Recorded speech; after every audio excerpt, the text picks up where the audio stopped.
हरे कृष्णा माता ji. Hare Krishna. Hare Krishna. Welcome you all in the class. आज की भगवत गीता क्लास में आप सभी का बहुत बहुत स्वागत है। जैसा कि आप सब जानते हैं कि इस समय चंदन यात्रा चल रही है, तो माधवेंद्र पुरी ने भगवान को चंदन लगाया था।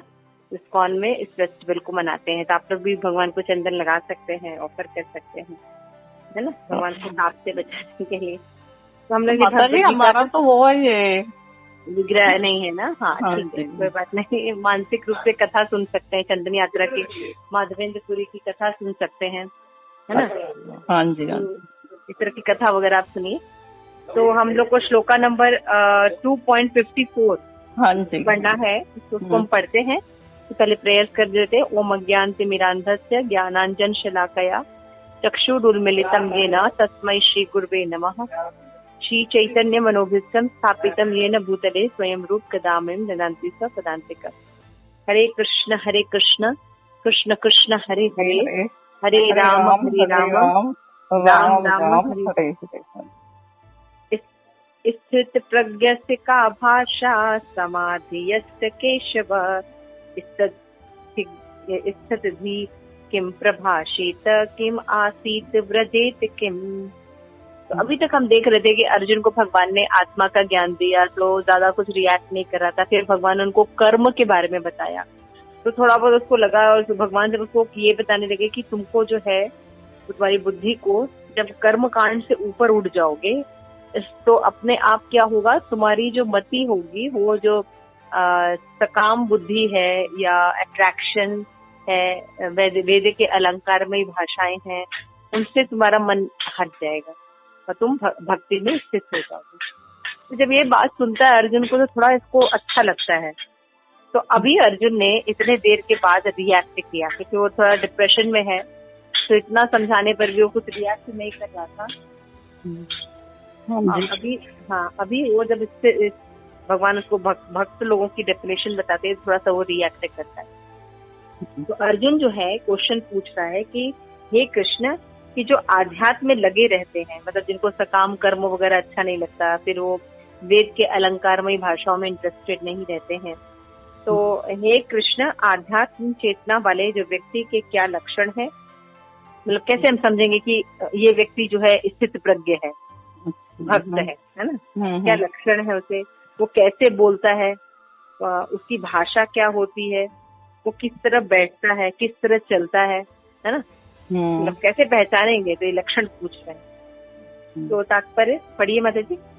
तात्पर्य, जिस प्रकार प्रत्येक व्यक्ति के उसकी विशिष्ट स्थिति के अनुसार कुछ लक्षण होते हैं, उसी प्रकार कृष्ण भावना भावित पुरुष का भी विशिष्ट स्वभाव होता है, यथा उसका बोलना, चलना, सोचना आदि। जिस प्रकार धनी पुरुष के कुछ लक्षण होते हैं जिनसे वह धनवान जाना जाता है, जिस तरह रोगी के अपने रोग के लक्षणों से रुग्ण जाना जाता है, या कि विद्वान अपने गुणों से विद्वान जाना जाता है, उसी तरह कृष्ण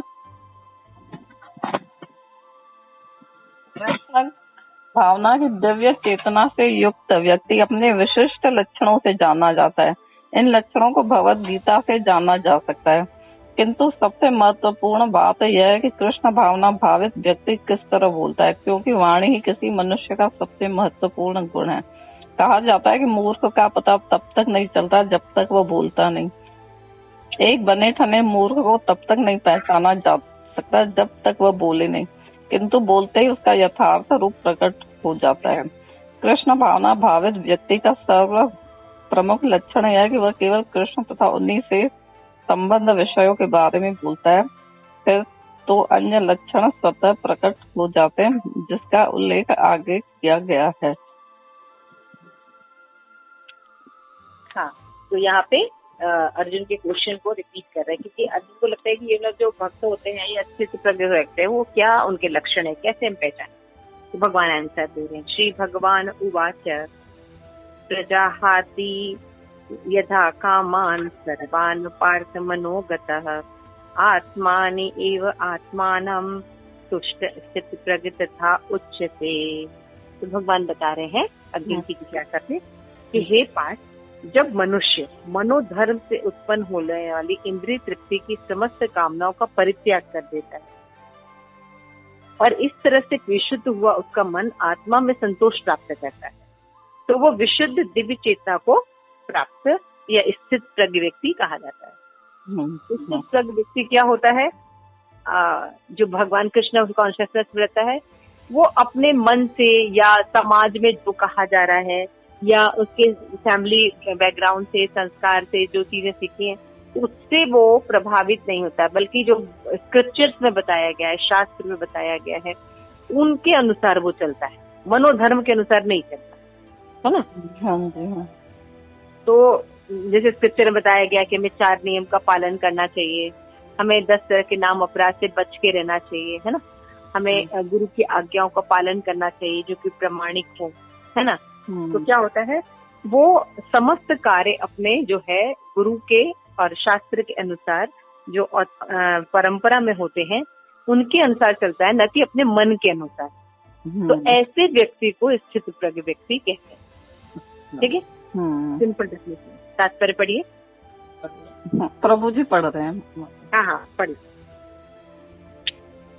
तात्पर्य श्रीमद् भागवतम में पुष्टि हुई है कि जो मनुष्य पूर्णतः कृष्ण भावना भावित या भगवत भक्त होता है उसमें महर्षियों के समस्त सद्गुण पाए जाते हैं, किंतु जो व्यक्ति अध्यात्म में स्थित नहीं होता उसमें एक भी योग्यता नहीं होती, क्योंकि वह अपने मनोधर्म पर ही आश्रित रहता है।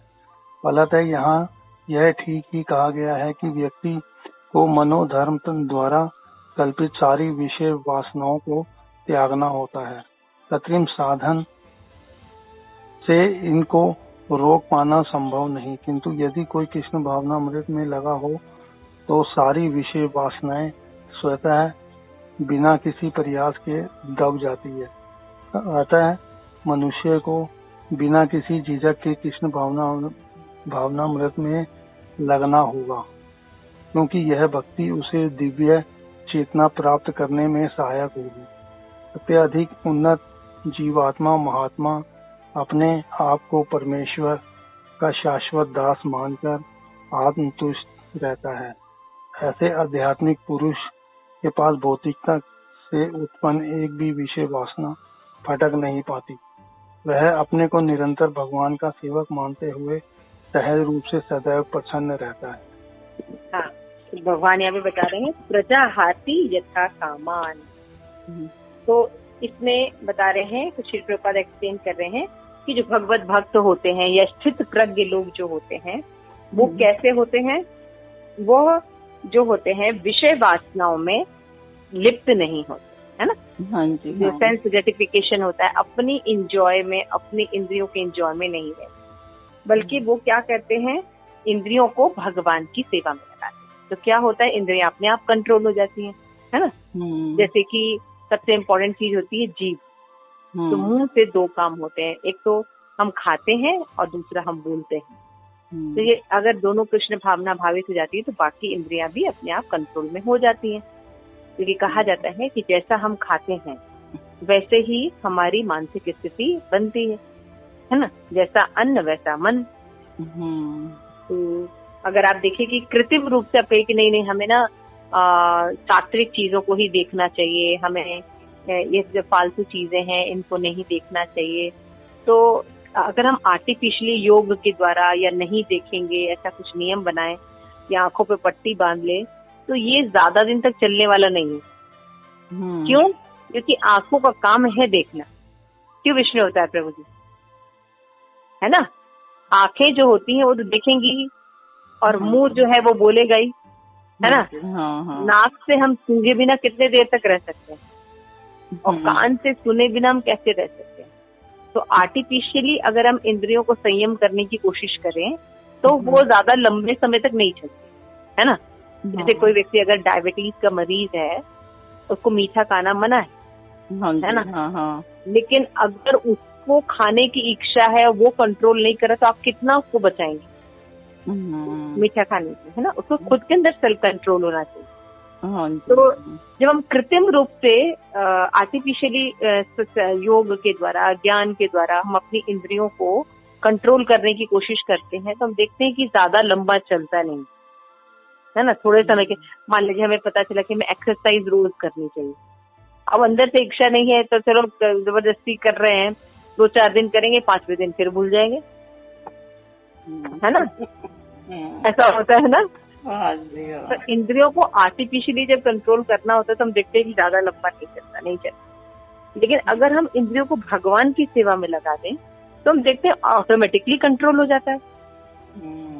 जीवा जो है केवल प्रसाद ही खाती रहती है, उसको प्रसाद का, भगवान की कृपा का जब टेस्ट मिलता है तो हम देखते हैं हमारा होटल जाना, सड़कों पे खाना सब बंद हो जाता है, मन से भी इच्छा नहीं करती, है ना। सब चीजों के प्रति अपने आप ही मन खत्म हो जाता है, जो तामसिक चीजें उनकी इच्छा भी नहीं करती। तो ये कंट्रोल ज्यादा बेटर है ना। हाँ जी। हाँ। तो इंद्रियां ही तो शिल्प प्रपात करें। ये जो स्थित प्रज्ञ व्यक्ति है वो मनोधर्म के हिसाब से नहीं चलता, वो शास्त्र संवत हो जाता है, परंपरा से गुरु पर आश्रित रहता है और जैसा उनका इंस्ट्रक्शन होता है वैसा फॉलो करता है। तो क्या होता है, वो अपनी समस्त जो कामनाएं हैं उनको बहुत आसानी से त्याग देता है, इंद्रियों को विषयों से बिल्कुल आराम से अलग कर देता है ना।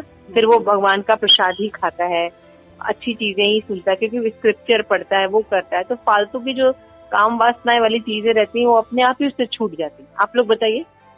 हाँ जी। हाँ बिल्कुल। पहले हमारे जैसे होटल वगैरह हफ्ते में एक बार जाना होता था, अब तो प्रसादों में इतना स्वाद आता है कि हमें अभी आप लोग को अभी विष्णु अवतार प्रभु जी को 2 की टिकट मिल जाती है कोई नई फिल्म की, तो जाएंगे विष्णु अवतार प्रभु जी देख लें। हाँ प्रभु जी। नहीं माता जी, बिल्कुल नहीं, मन नहीं लगता, राइट। अभी आपको कहे कि प्रभु जी आपको कीर्तन करना है, तो कैसा? अरे वो 24 घंटे जब 24 घंटे, हरी बोल। तो देखिए कितना परिवर्तन है। वो चेंज कृष्ण कॉन्शियसनेस में जब हम इंद्रियों को लगा देते हैं, भगवान की सेवा में भगवान को लगा देते हैं, इंद्रियों को लगा देते हैं, उसको ऊंचा रस मिलने लगता है। तो जब ऊंचा रस मिलने लगता है तो निचला रस जो है वो अपने आप छूट जाता है। तो इसीलिए जो स्थित प्रज्ञ व्यक्ति जो होता है उसकी जो इंद्रियां होती हैं वो अपने आप कंट्रोल रहती है, क्योंकि भगवान की सेवा में लगी रहती है ना। तो हम तो एक से एक चीज देखते हैं, एक से एक श्रृंगार देखते हैं, एक से एक VDTs देखते हैं, एक से एक बुक पढ़ते हैं। तो हम उच्च रस का सेवन खुद ही कर रहे हैं, तो हम आंखों का तो यूज कर रहे हैं ना। हाँ जी। हाँ। बंद तो नहीं कर दिया, है ना। हम तो खूब बात करते हैं, कीर्तन करते हैं, बातचीत करते हैं। देखिए अभी हम लोग कॉन्फ्रेंस करके क्लास ले रहे हैं, है ना। तो हम लोग कितना बात करते हैं, दिन भर हम लोग बात करते रहते हैं, तो मुंह से हम सारा काम करते रहते हैं, प्रसाद खाते रहते हैं। तो इंद्रियां उनके उत्तम विषय में लगी रहती हैं, इसलिए निम्न टेस्ट जो होता है वो छूटता है। तो यही बात यहाँ पे कह रहे थे, ऐसे आध्यात्मिक पुरुष के पास भौतिकता से उत्पन्न एक भी विषय वासना फटकती नहीं है। फिर इसको अच्छा ही नहीं लगता, इसलिए फिर वो विषय वासना जिसके पास नहीं आती है, इच्छा ही नहीं होती उसकी, क्योंकि वो क्या करता है, वो भगवान की सेवा कर रहा है ना। भगवान की सेवा करने के कारण उसको ये भगवान की तरफ से शक्ति मिलती है कि इंद्रियां जो है अपने आप प्योरीफाई हो जाती है। उसको अलग से प्योरीफाई करने की नहीं कोशिश, जैसे ज्ञानी होते हैं, योगी होते हैं, वो इंद्रियों को अलग अलग ढंग से प्योरीफाई करते रहते हैं और सक्सेस भी नहीं होते, थोड़े समय के लिए करते हैं, फिर वो डाइट का खाना खाना है, ऐसे 2 महीने 6 महीने तो खाए, फिर वैसे ही है ना।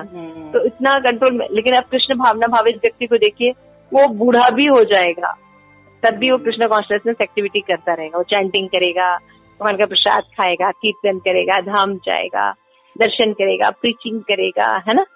सब कुछ करता है, वो जीवन भर कर सकता है। तो यही बात भगवान कह रहे हैं कि वो मन से उत्पन्न होने वाली इंद्रिय तृप्ति की कामना को त्याग देता है, क्योंकि वो आत्मा में संतोष प्राप्त करने लगा है। आत्मा में संतोष कौन व्यक्ति प्राप्त करता है? जो भगवान की भक्ति करने लगता है। इसलिए उसकी जो चेतना है वो स्थित प्रज्ञ हो जाती है, कॉन्शियसनेस की स्थित रहती है। ये नहीं कि आज माला करना है फिर उसके बाद 1 साल बाद नहीं करना है क्योंकि हम बहुत बड़े हो गए। यहाँ तक कि गुरु जो लोग संन्यास ले लिए इतने हाई लेवल पे, उनको भी माला करनी पड़ती है, गायत्री कहते हैं अपने, है ना। तो स्थित प्रज्ञ जो होते हैं उनकी सेंस कंट्रोल अपने आप हो जाता है, क्योंकि उनकी सारी इंद्रियां ऋषिकेश की सेवा में लगी रहती हैं, है ना। जैसे आप देखते हैं कि वर्णन पड़ा होगा श्रीमद् भागवत में प्रहलाद महाराज, हाँ जी, है ना। हाँ, प्रहलाद महाराज छोटे से बालक थे, हाँ, है ना, और क्योंकि वो आई से भगवान को देखते थे, मुंह से भगवान का गुणगान, वो सारी जो सेंसेस है भगवान की सेवा में लगी रहती थी। तो एक छोटे बच्चे होकर भी वो भगवान की भक्ति बहुत आसानी से कर लेते थे, जबकि अगर 5 साल के बच्चे को अगर भक्ति करना सिखाइए तो वो नहीं करता नहीं करता, है ना। बाहर से ये खाना है, वो खाना है, हमें यहाँ जाना है, हमें पिक्चर जाना है, हमें मॉल जाना है। आप बच्चों को कंट्रोल करना आजकल की माओ से पूछिए, इट्स वेरी डिफिकल्ट, हाँ जी, हाँ, है ना, इतना उग्र है। लेकिन कृष्ण कॉन्शियसनेस बच्चा जो होता है उसको कंट्रोल करना बहुत मुश्किल नहीं होता है, क्योंकि वो मृदंग बजाता है, करताल हो जाता है, दिन भर कीर्तन करता है, पढ़ता है, लिखता है, आज ये एक्टिविटी, आज ये क्लास, आज ये पढ़ना, तो उनके पास टाइम ही नहीं होता बच्चों के पास, है ना। आज कीर्तन है, आज मैंने ये प्रोग्राम है, आज वो प्रोग्राम है, इसकी तैयारी करनी है, वहाँ फोन कॉल करना है। इवन कि इस कोरोना वायरस के भी सिचुएशन में इतने बिजी रहते हैं वो बच्चे, हाँ जी, हाँ, है ना। तो उनकी सारी एक्टिविटी चालू होती है और उत्तम कोटि की होती है, तो बोर ही नहीं होता है। अभी जो मैटेरियलिस्टिक बच्चे वो दिन भर मोबाइल में इसमें लगे रहते हैं, तो अपनी आंखें खराब कर रहे हैं, अपनी हेल्थ खराब कर रहे हैं। हाँ जी, हाँ, हम देख सकते हैं कि कृष्ण कॉन्शियसनेस में लगने से इंद्रियां स्वतः ही तुष्ट हो जाती हैं। आइए दूसरा पढ़ते हैं, भगवान आगे क्या कहते हैं स्थित प्रज्ञ लोगों के लिए। दुखेषु अनुद्वेग मनः सुखेषु विगत स्पृहा वीतराग भय क्रोध स्थिति मुनि उच्यते। जो त्रय तापों के होने पर भी मन से विचलित नहीं होता।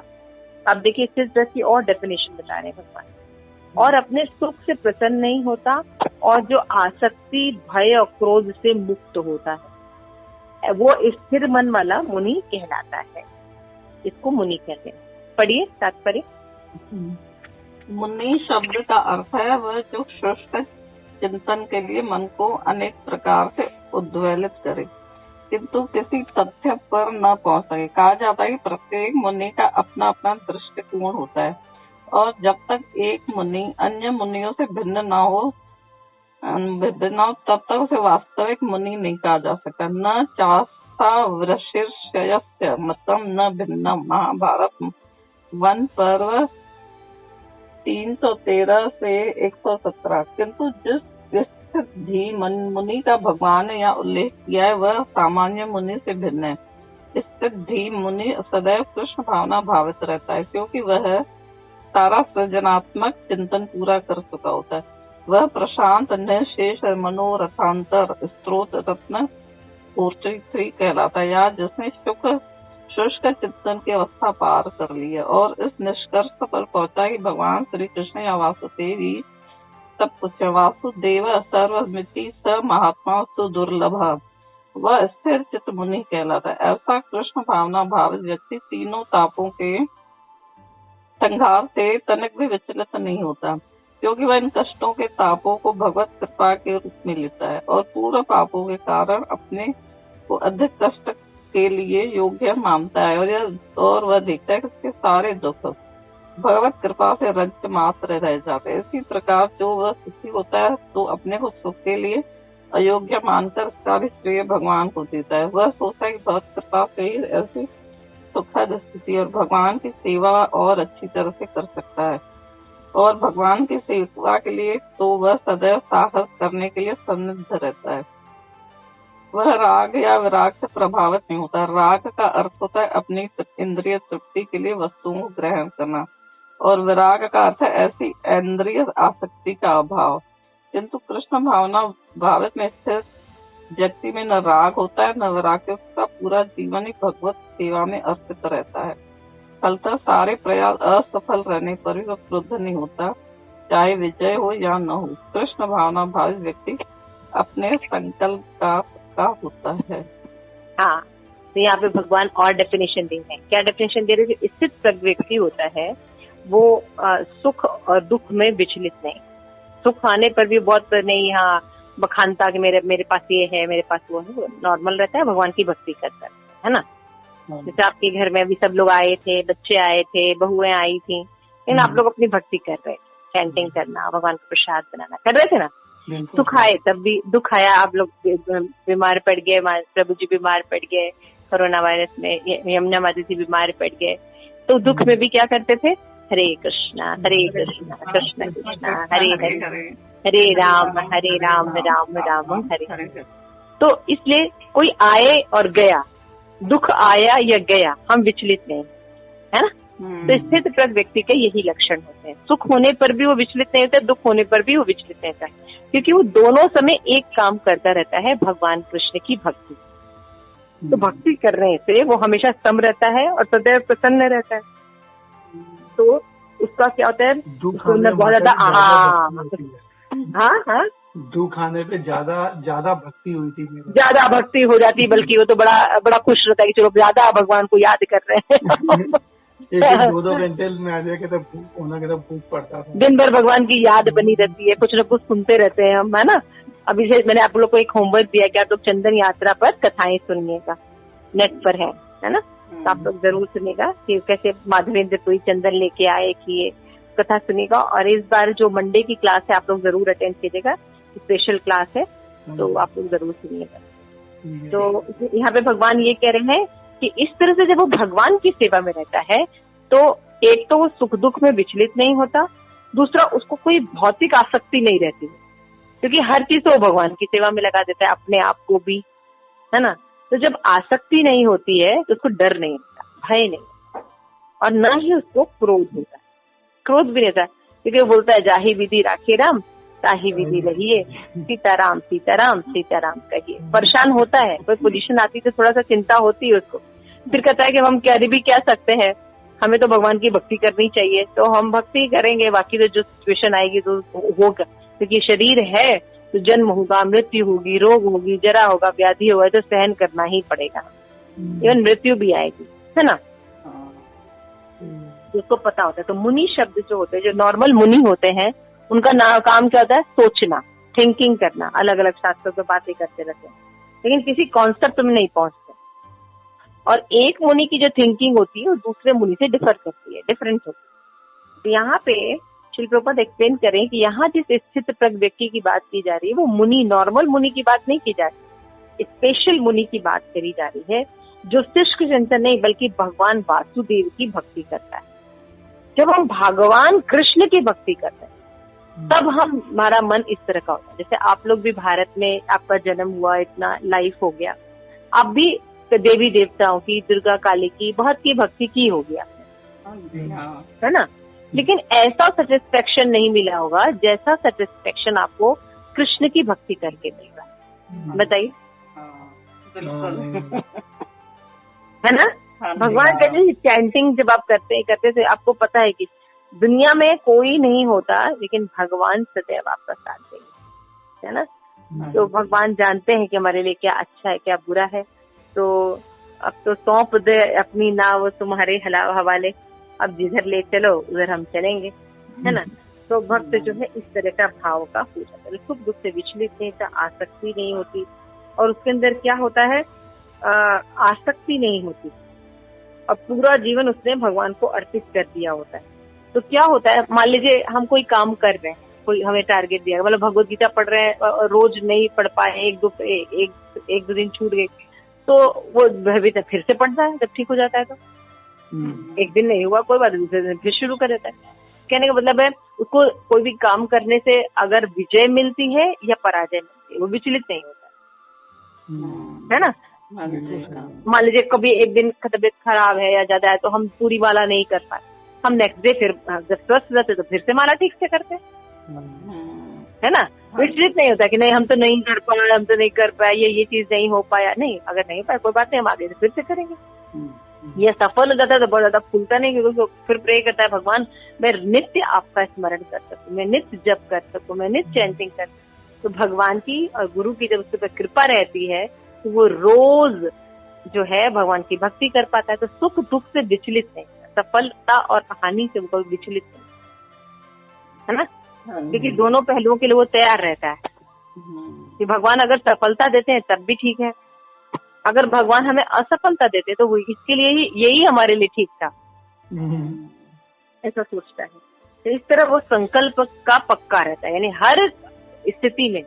आप देखिए जैसे प्रहलाद महाराज, देखिए उनके अपने पिता ने उसको कितना टॉर्चर किया, 5 साल के बच्चे को, हाँ जी, हाँ, है ना, अपना हाँ। पिता, कोई दूसरा नहीं, अपना पिता। हाँ, हाँ, और क्या क्या नहीं किया उसको मारने के लिए, नागों के गुफा में बंद कर दिया, ऊपर से नीचे पहाड़ से गिरा दिया, है ना, आग में जला दिया, क्या नहीं किया, जो टॉर्चर नहीं है वो सब किया। बड़े हाथी के पैर के नीचे को चलवाने की कोशिश की, है ना, हाँ जी, पहाड़ से लेकिन हाँ, कितना कुछ, 5 साल का बच्चा क्या, लेकिन प्रहलाद महाराज भगवान की भक्ति करते थे तो कभी डरे नहीं और कभी भक्ति छोड़ी नहीं। जैसे हमारे हरिदास ठाकुर थे, हरिदास ठाकुर नामाचार्य हैं, है ना, हाँ, मुस्लिम परिवार में उनका जन्म हुआ था।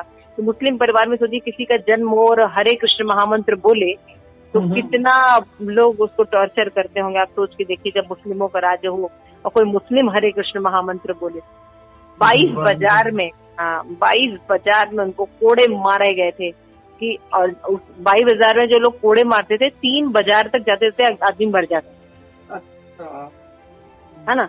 1 बाजार में मारा, 2 बाजार में मारा, 3 बाजार में मारा, 4 में मारा, 22 बाजार, 22 मार्केट प्लेसेस में, रास्ते में वो इतना जब मारते थे कि लोग कहते थे कि हम तुमको पैसा दे दे रहे हैं, तुम इसको मत मारो।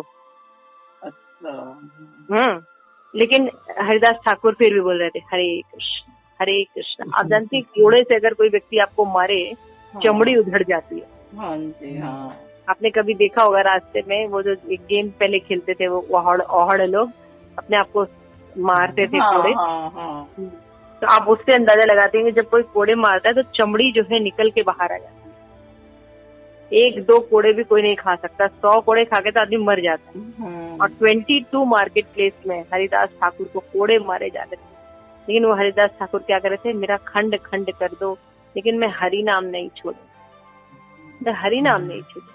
तो देखिए भगवान ने उनकी कितनी रक्षा की, उनको नामाचार्य बना दिया, आज भी उनका गुण गाया जाता है ना। भक्त सहनशील होते हैं, तो हमें भी ये सीखना चाहिए। हम परिवार के में साथ में रहते हैं, ऊंचा नीचा होता है, बच्चे नहीं सुनते हैं, पेरेंट्स नहीं सुनते हैं, तो भक्त जो फैमिली हो जाती है वो जानती है कि वो अल्प बुद्धि के हैं बच्चे, उनको पता नहीं कि वो क्या क्या बोलते हैं, है ना, पेरेंट्स को, और अपना श्रेयस तो समझते नहीं है।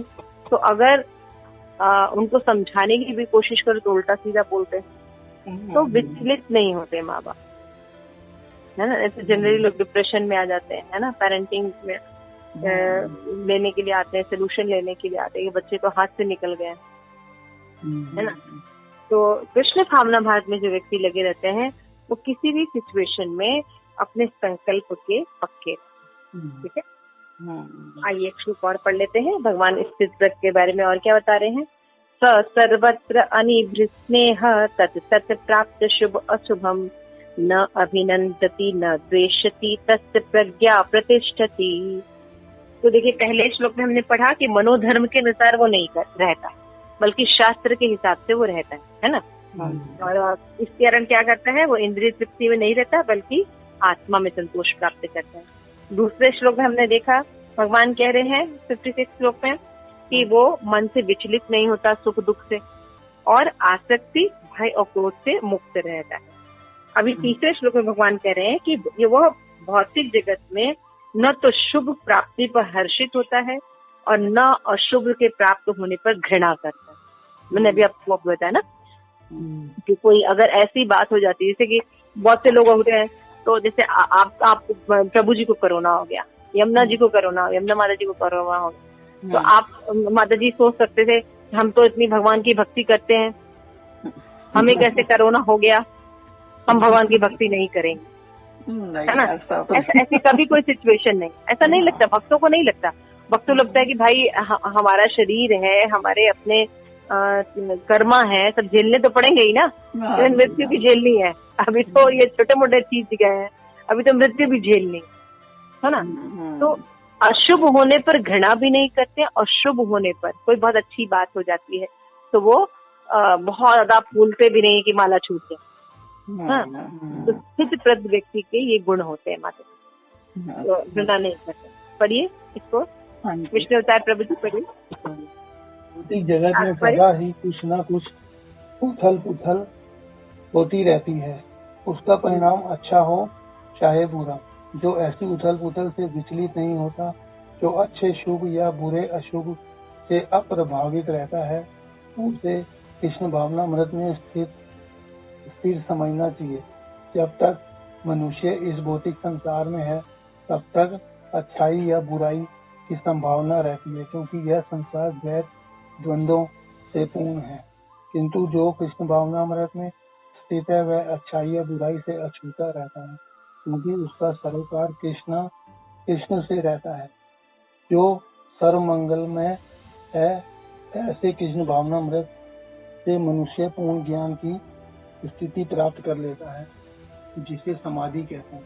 हाँ, तो जो जैसे कोई तपस्या करता है या ज्ञानी होते हैं, उनको जो समाधि में आने में, समाधि स्टेज प्राप्त करने में बहुत मेहनत करनी पड़ती है। लेकिन भक्तों को बहुत ज्यादा मेहनत करनी नहीं पड़ती है, कृष्ण भावना भावित लोगों को, है ना। वो भगवान की भक्ति करके समाधि की स्थिति में अपने आप रहते, हर समय उनको भगवान का याद रहता है।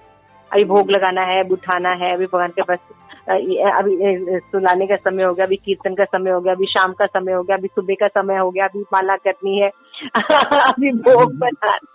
24 घंटे आप देखिए, उनका 24 आवर्स आप लोग भी एक्सपीरियंस करते होंगे, समाधि में रहते, भगवान की सेवा में लगे, है ना।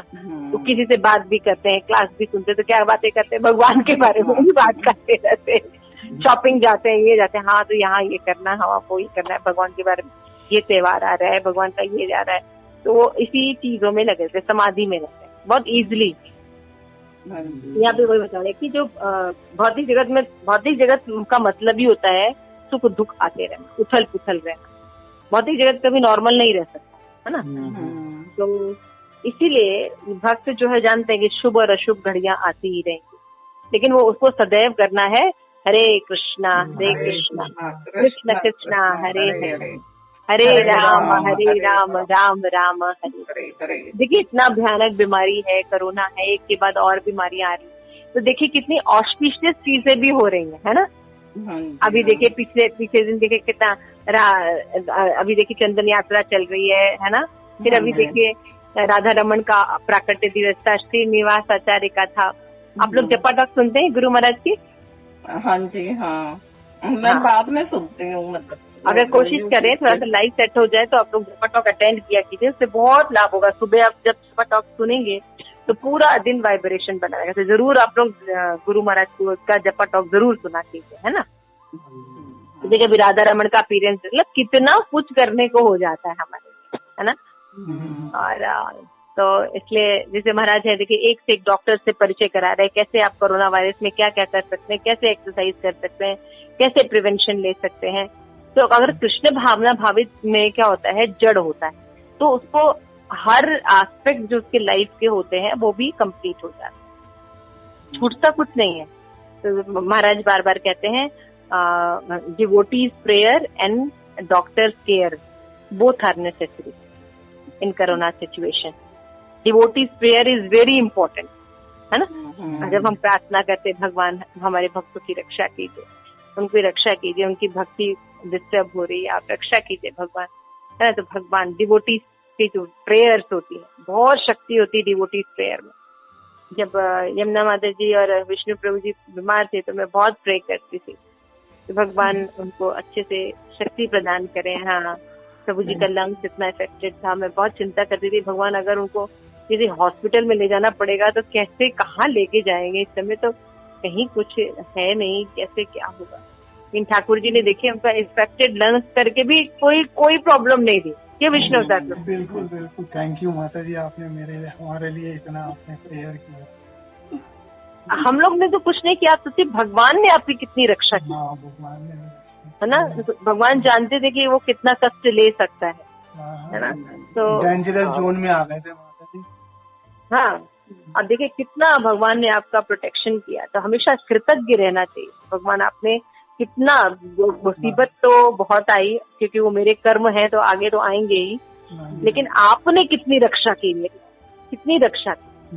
तो हम प्रत्यक्ष देख सकते हैं कि जो भगवान के संरक्षण में रहते हैं और जो भगवान के संरक्षण में नहीं रहते हैं उनको कितनी दिक्कत आती है। आपके भी फैमिली मेंबर्स में बहुत से लोग होंगे जो भक्त नहीं है, उनको ऊपर जब कोरोना पड़ा तो उनकी क्या सिचुएशन थी, और आपके ऊपर जब कोरोना पड़ा तो आपकी क्या सिचुएशन थी, आप देखिए। बिल्कुल बिल्कुल, साक्षात जो भगवान बेटा बाहर रहता है, जो बहू बाहर रहती थी, दोनों उस समय यहीं पर थे। तो ठाकुर जी एग्जैक्टली मदद करते हैं। तो हमें विश्वास रहता है कि भगवान अवश्य रक्षा करेंगे, लेकिन भक्त ज्यादा उम्मीद नहीं करता। अगर नहीं भी भगवान रक्षा करते हैं तब भी वो जानता है कि भगवान हमारी रक्षा करेंगे, तभी वो भगवान की भक्ति करता है। ऐसा नहीं कि भगवान जब रक्षा करते हैं, भगवान जब पॉजिटिव एनर्जी देते तभी हम भक्ति करेंगे, नहीं, नेगेटिव सिचुएशन में भी वो भगवान को नहीं छोड़ता, क्योंकि वो जानता है कि नेगेटिव पॉजिटिव तो मेरे कर्म के कारण आ रहे हैं, है ना। लेकिन भगवान की भक्ति है, तो कृष्ण भावना भावित भक्ति क्या होता है, इसलिए स्थिर रहता है। इसलिए स्थिर पर रहता है कि अच्छा हो या बुरा हो, शुभ हो या अशुभ हो, इसलिए क्योंकि भगवान उसको यहाँ पे शक्ति प्रदान कर रहे हैं, है ना। राधा रानी उनकी हेल्प कर रही है, राधा रानी ने हाथ पकड़ा हुआ है हम लोगों का, है ना। तो ऐसे कृष्ण भावना अमृत में मनुष्य पूर्ण ज्ञान में स्थित रहता है, हमेशा पूर्ण ज्ञान में स्थित रहता है 24 आवर्स। इसी को तो समाधि कहते हैं, जो कि बड़े बड़े योगी प्राप्त करते हैं, और भक्तों को कितनी आसानी से मिल जाता है। हम लोग कोई बहुत बड़ा काम नहीं करते, न ही हम ठीक से कोई नियमों का पालन करते, है ना, फिर भी देखिए हम समाधि की स्टेज में हैं। ये भक्ति का सोचिए कितना बड़ा गुण हमें शिल प्रभुपाद ने दिया है, और गुरु महाराज ने हमें प्रोवाइड किया कि हम करें।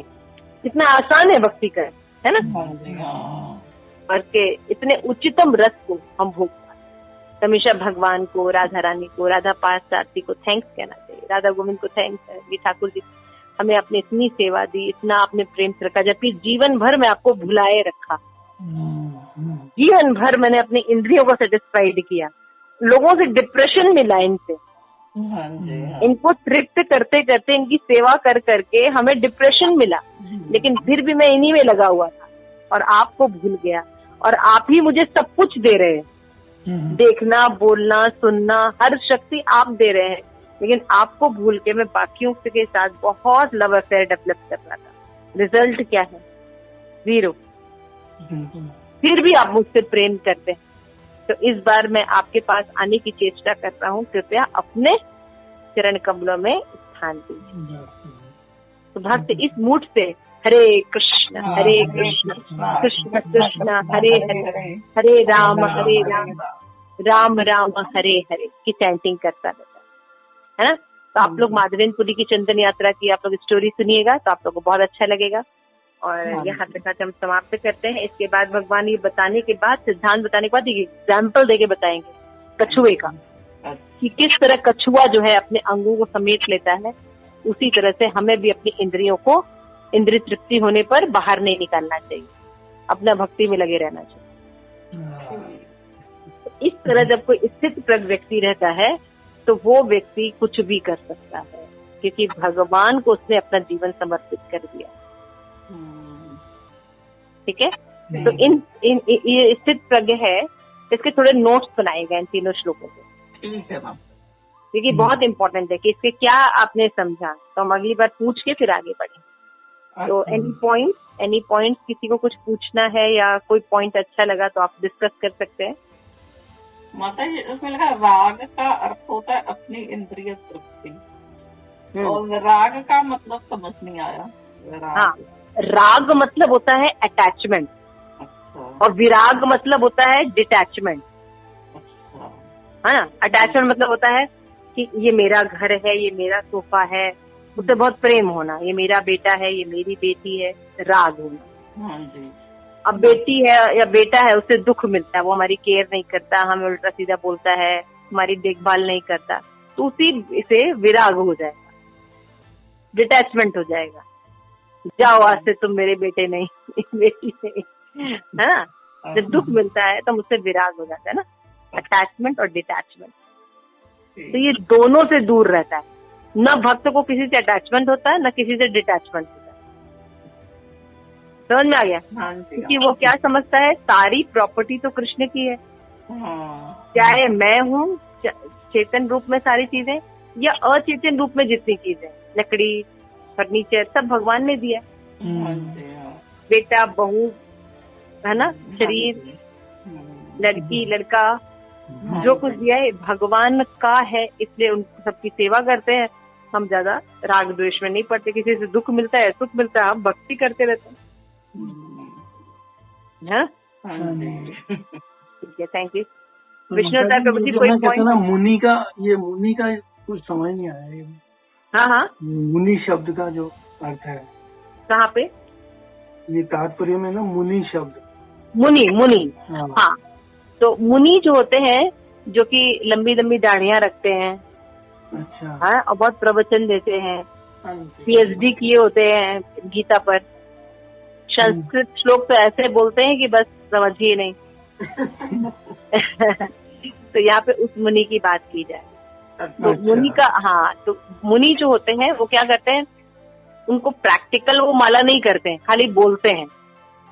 वो प्रैक्टिकल भगवान का प्रसाद नहीं खाते हैं, लेकिन बातें बहुत करते हैं। तुष्ट चिंतन होता है, नॉलेज बहुत होता है, लेकिन काम कुछ नहीं करता है ना। जैसे भक्तों कहते हैं अरे आप क्या करते हैं, आप तो सुबह उठ के बस थोड़ा सा घंटी हिला लिए, भगवान की आरती कर ली, हो गया आपका काम। और क्या करते हैं आप, है ना। हम लोग देखिए कितना काम करते हैं सारा दिन, तुष्ट चिंतन करते हैं, लेकिन वो कभी भगवान का प्रसाद नहीं खाते, कभी कभी कभी भगवान के लिए माला नहीं करते, कभी जाके डिस्ट्रीब्यूशन नहीं करते, शुष्क चिंतन करते। तो श्रील प्रभुपाद कह रहे यहाँ जो भगवान मुनि शब्द इस्तेमाल किए, ये वो मुनि नहीं है जो हम संसार में देख रहे हैं। यहाँ कृष्ण कॉन्शियसनेस व्यक्तियों को की बात की जा रही है, मुनि। अच्छा, है ना। आप देखेंगे ना संसार में घूमिए तो बहुत से मुनि आपको मिल जाएंगे, लाडी वाले बाबा जी। तो वो मुनि की डेफिनेशन यहाँ पे स्थित प्रज्ञ में नहीं है कि बहुत नॉलेज है, शास्त्रों का बहुत ज्ञान है, 2-3 सिद्धियां प्राप्त है, मन पढ़ लेते हैं और यहाँ से ऐसे निकालते हैं, भभूति आ जाती है। तो उस मुनि की बात नहीं की जाए, यहाँ पे कृष्ण कॉन्शियसनेस भक्त की बात की जाए। ठीक है, क्लियर है प्रभु? अच्छा, आई होप आप लोग को पसंद आया होगा आज का क्लास। बहुत अच्छा लगा। आप लोग ये जो सिम्टम है स्थित प्रज्ञ के, आप लोग लिख के रखिएगा। विष्णुदार प्रभु जी आप भी लिख के रखिएगा, ये होमवर्क है आपका। स्थित प्रज्ञ की डेफिनेशन भगवान ने क्या क्या बताई है, 3 श्लोक। ठीक है, हरे कृष्ण। श्रील प्रभुपाद की जय। जय गौर प्रेमानंदे। हरि हरि।